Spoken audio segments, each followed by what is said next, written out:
Hello lads, and welcome to Strathdean Retreat Centre, which has and continues to be a home for me throughout my journey in New Zealand.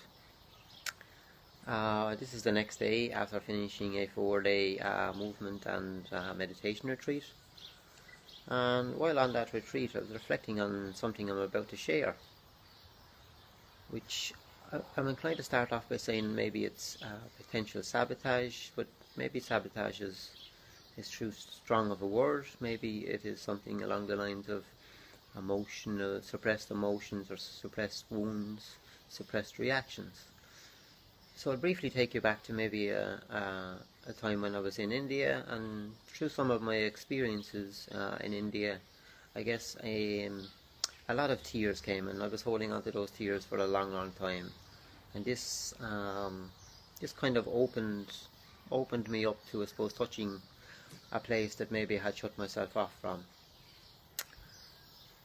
So if we fast forward to New Zealand, and shortly after arriving in New Zealand, I was welcomed into somebody's home, and this is typical in New Zealand of the culture that maybe somebody you don't know, maybe someone you've only had a brief conversation with, you says, come by to mine, stay for a few nights.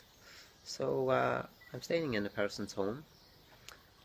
They've opened their doors to me, they've opened their food presses to me, they've opened their home to me, giving me the keys to their house, and we're out at the back of their house, having a chat one evening, and I felt a kind of a deep maybe emotion or movement within me. If it had words, this movement would have said, hit him. Now I was a bit startled at the time, but I just watched it, watched the emotion or the movement or potential movement, and continued on with the conversation. But it was a little bit disturbing, and I reflected on it afterwards, and it wasn't a hit them in the sense of I'm under physical threat, a punch. It was more, if you can imagine a toddler or a young boy who wants to kind of like open palm, just lash out and maybe knock everything off the table. And when I sat with this experience in meditation, it revealed to me it was almost a young boy saying, why would you be so kind to me? Why would you welcome me into your home like this? Why would you open up your food presses to me? Why would you do this to me, as if I'm some way undeserving of it? And that was very, very interesting to just observe. No need for major reaction to it, to seek therapy, etc. It was just, oh, look at that. Now I've seen it, I'll surely see it again sometime. And I didn't see it again till quite recently, actually.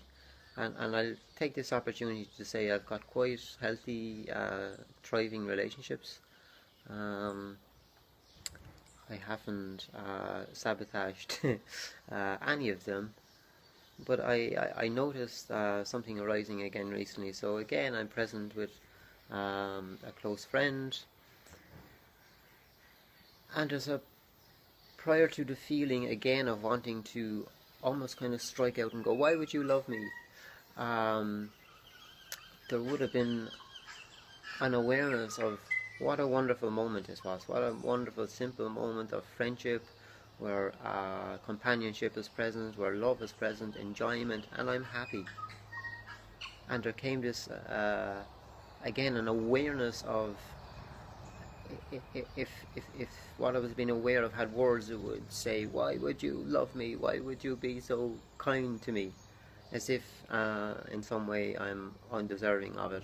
And to me, this is the suppressed reactions, emotions, and suppressed wounds of a young boy